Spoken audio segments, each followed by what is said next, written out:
अस्सलाम वालेकुम viewers, cut to fit में खुशामदीद। मुताला पाकिस्तान के दर्स नंबर 7 में आज हम जिक्र करेंगे 1924 से 35 तक के वाक़यात और हम देखेंगे कि 1924 से 35 तक मुसलमानों की सियासत ने किस किस पहलू करवट बदली। इसके अलावा इस लेक्चर से इम्तिहानी नुक्ते नज़र से मारूज़ी और शतर सवालों का भी तज़किरा होगा। चैनल पर पहली दफ़ा आए हैं तो लाइक शेयर और सब्सक्राइब ज़रूर कीजिए ताकि इसी तरह की वीडियोज़ आपको मिलती रहें। शुरू करते हैं जनाब आज का lecture. In 1924 to 1935, major events were Delhi Muslim proposals, Nehru Report, Jinnah's 14 Point, Simon Commission, Round Table Conference, Constitutional Proposals। 1924 से 35 तक जनाब ये 6 वाक़यात रोनुमा हुए थे। इन 6 वाक़यात को हम अलग अलग करके पढ़ते हैं। सबसे पहला है दिल्ली मुस्लिम proposal, March 1927। Muslim leaders on the initiative of Jinnah met in Delhi to put following demands. Number 1, Punjab and Bengal are lawful Muslim majorities, no weightage in provinces, Sindh to be separated from Bombay, constitutional reforms in NWFP, और last है 1/3 seats for Muslim in central legislature. Delhi Muslim proposal में ये हुआ था जनाब के पूरे हिंदुस्तान से मुसलमान रहनुमा इकट्ठे हुए। इकट्ठे होने का मकसद ये था कि सियासी मामलात का हल निकाला जाए और कानून साजी करना था, यानी कानून बनाना था। अगर ये शराइत जो कि यहाँ पर दी हैं 4 या 5, जिनमें सिंध को बम्बई से अलग कर दिया जाए, NWFP में कॉन्स्टिट्यूशनल रिफॉर्म्स आए, ये 4-5 जो दी है, ये अगर डिमांड्स मान ली जाती हैं, तब जिन्ना का ये कहना था कि जो अलग ममलिकत की डिमांड थी कि हमें अलग मुल्क चाहिए, वो डिमांड हम ख़त्म कर देंगे। जिन्ना की इस बात पर सर मोहम्मद शफ़ी ने इख्तलाफ किया और उन्होंने ये कहा कि नहीं, अगर ये डिमांड मान ली जाए तब भी जो अलग ममलिकत की डिमांड है हमारी, वो बरकरार रहेगी, यानी हमें अलग मुल्क फिर भी चाहिए होगा। तो इन दोनों में जब इख्तलाफ हुआ तो जो मुस्लिम लीग थी वो 2 पार्टीज़ में तकसीम हो गई। 2 पार्टीज़ में तकसीम हुई, वो थी जनाब मुस्लिम लीग जिन्ना और शफ़ी लीग। ठीक है, ये था दिल्ली मुस्लिम प्रपोजल। अगला है जनाब Nehru report. Chairman Motilal Nehru and secretary Jawaharlal Nehru called all parties conference consisting 10 participants, and the recommendations were: no separate electorate, number 2, 1/3 seats for Muslim in Central Assembly, number 3, no seats for Muslim in Punjab and Bengal, number 4, Sindh to be made province if it can bear its expenses।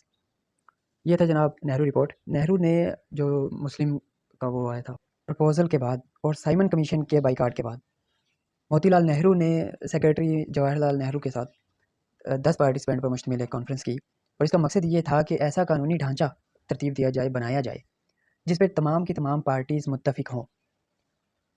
इसको जो है Nehru report कहते हैं। अब इस Nehru report में जनाब मुसलमानों के हकूक़ का कोई लिहाज नहीं रखा गया और जिन शिकों या मुदरजात या ये कहूँ मैं कि जिन वजूहात से मुसलमानों के हकूक़ पर डाका डाला गया, उनमें से ये हैं जुदागाना इंतखाब को उन्होंने मनसूख कर दिया। उसके अलावा मुसलमानों की जो सीट्स थी वो सेंट्रल असम्बली में उन्होंने कहा कि चलो ठीक है, तुम्हें 1/3 हिस्सा मिल जाएगा। और बंगाल और पंजाब में मुसलमानों को कोई सीट नहीं दी। सिंध को उसी सूरत में अलहदा सूबा बनाया जाएगा कि अगर सिंध अपने अखराजात खुद बर्दाश्त कर सके। अब इन सिफारिशात को देखकर जनाब कमेटी के जानिबदाराना रवैये का बखूबी अंदाज़ा लगाया जा सकता है। ये थी नेहरू रिपोर्ट और आगे है जनाब जिन्नास 14 पॉइंट। नेहरू रिपोर्ट के जवाब में जिन्ना ने 14 नुकात दिए थे। अब ये 14 पॉइंट हैं तो इनमें मैं शॉर्ट नहीं कर सकता, 14 है तो 14 ही बताने पड़ेंगे। हाँ, ये मैंने कोशिश की है कि कोई एक पॉइंट जो काफ़ी बड़ा था उसको मैंने शॉर्ट किया है, कंसाइज किया है। जिन्नास 14 पॉइंट डिस्कस करते हैं। Number 1, the form of future constitution should be federal, all provinces must be given equal autonomy, 1/3 Muslim representative in central legislate, 1/3 in provincial cabinets, full religious liberty or freedom, separation of Sindh from Bombay. Bill would not pass if 3/4 member opposed to it. Next time, Muslims should be given an adequate share in all services, no territorial distribution that affect Muslim community in Punjab or NWFP. Reforms in NWFP and Balochistan should be same as other provinces. The constitution embody adequate safeguard for the protection of Muslim culture, education and language.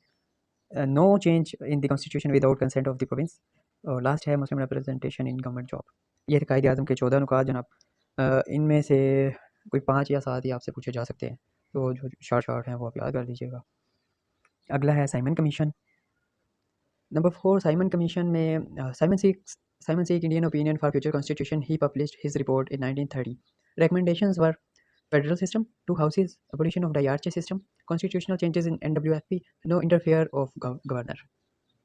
Simon commission का अगर मैं पस मंज़र बताऊँ तो जनाब ये है कि जो नेहरू रिपोर्ट थी उसे मुसलमान नहीं मानते थे। उसकी जो सिफारिशात थी नेहरू रिपोर्ट की, वो मुसलमान मानने से इनकारी थे, जबकि जो 14 नुकात थे कायद आज़म के, वो हिंदू नहीं मानते थे। अब इस सियासी सूरत हाल को देखकर जो ब्रिटिश थे उन्होंने एक कमीशन मुकर्रर किया जो साइमन कमीशन कहलाता है। ये कमीशन 1927 में आया हिंदुस्तान, और दोनों पार्टीज से इसने मशावरात की, बातचीत की, और उसके बाद इसने जो कुछ रिकमेंडेशंस दी वो ये थी: federal system, two houses, diarchy system को ख़त्म कर दिया जाए। तो ये इसकी कुछ सिफारिशात थी। लेकिन इन सिफारिशात को भी इन दोनों पार्टीज़, मुस्लिम लीग और कांग्रेस, इन दोनों ने मानने से इनकार कर दिया। तो साइमन कमीशन की भी जो तगोदो थी वो सारी राही आ गई। आगे है राउंड टेबल कॉन्फ्रेंस। ये मुसलमानों ने की थी, देखते हैं मज़ीद। First conference held in 1930 by Jinnah, M.A. Johar, Sir Shafi and Zafarullah, having the agenda of federalism, self-government, minorities' rights, separate electorate. Second round table was held in 1931. Iqbal Jinnah from Muslim League and Gandhi from Congress participated with agenda federation and minorities' rights. Number 3 round table was held in 17 to 24 December 1932 to discuss other issues. Jinnah and Gandhi did not attend this conference. ये 3 round table हुई जनाब। In round table का जो मकसद था वो था जनाब, जो माइनॉरिटीज़ राइट्स है, सेल्फ गवर्नमेंट है, सेपरेट इलेक्टोरेट है, फेडरलिज्म है। इन राउंड टेबल के बारे में मैं थोड़ा सा मज़ीद बता दूं तो वो ये है कि पहली कॉन्फ्रेंस नाकामयाब हुई, तभी दूसरी हुई, और ना उस पहली नाकामयाब होने की वजह ये थी कि इसमें कांग्रेस ने शमूलियत इख्तियार नहीं की। दूसरी हुई और उसमें कांग्रेस ने शमूलियत तो इख्तियार की, लेकिन मुसलमानों के हकूक़ देने के लिए वो राज़ी ना हुई, तो ये दूसरी भी कामयाब ना हो सकी। उसके बाद तीसरी हुई, और ये तीसरी राउंड टेबल चली 17 से 24 दिसंबर 1932 तक, और इसमें जो है कुछ इश्यूज़ गांधी और जिन्ना इन दोनों ने तो अटेंड नहीं की, तो ये जो तीसरी जो थी गोलमेज़ कॉन्फ्रेंस, ये भी जनाब कामयाब ना हो सकी। तो ये जो हरबा आखिरी बचा था राउंड टेबल वाला, ये भी कामयाब ना ठहरा, ये भी किसी बल ना बैठा। अगला है जनाब Poona pact 1932। It was an arrange agreement made by Gandhi to give the rights to low caste Hindus, which he named Harijan, mean son of God. Gandhi was of the view that these low castes are much discriminated, so their seats should be reserved in central and provincial councils. Poona pact में जनाब ये था कि इसका मैं पसे मंज़र बताऊँ कि हिंदुओं का जो ज़ेरी तबका है, जिसको जो गांधी है उसने हरिजान का नाम दिया। हरिजान का मतलब होता है खुदा के बेटे, नाउज़ुबिल्लाह। तो वो कहता है कि जो ये हरिजान है इन तक इनके हकूक़ नहीं पहुँच रहे, उनके साथ फ़र्क रखा जाता है, इम्तियाज़ रखा किया जाता है। तो उनको उनके हरिजान जो थे, लो कास्ट हिंदूज़, उनके हकूक़ दिलाने के लिए गांधी ने ये मुआहिदा किया था, जो कि पूना पैक्ट कहलाता है।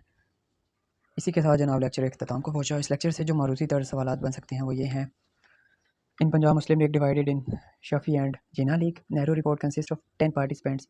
ये MCQs में पूछा गया है। Jinnah said it is the party of the way. 3/4 participants favour required to pass a law according to 14 point. 14 नुकात के नतीजे में अगर मैं बात करूं तो ये है कि कोई भी बिल मंजूर करवाने के लिए जो 3/4 हिस्सा है वो उस बिल के हक में राय देंगे, तब वो बिल पास होगा। Simon arrived in India in 1927 and report in 1930। Simon commission जो है इंडिया में 1927 में पहुंचा, 3 साल उसने लगाए और 1930 में अपनी रिपोर्ट शाया की। First round table held in 1930। Jinnah did not joint third conference. ये MCQs में पूछा गया जिन्होंने कौन सी राउंड टेबल ज्वाइन नहीं की थी, वो तीसरी नहीं की थी, पहली और दूसरी की थी। M.A. जौहर डाइड आफ्टर फर्स्ट कॉन्फ्रेंस। ये भी पूछा गया था कि M.A. जौहर कौन सी राउंड टेबल के बाद इंतकाल कर फरमाए। और मैकडोनल्ड अनाउंस्ड कम्युनल अवार्ड।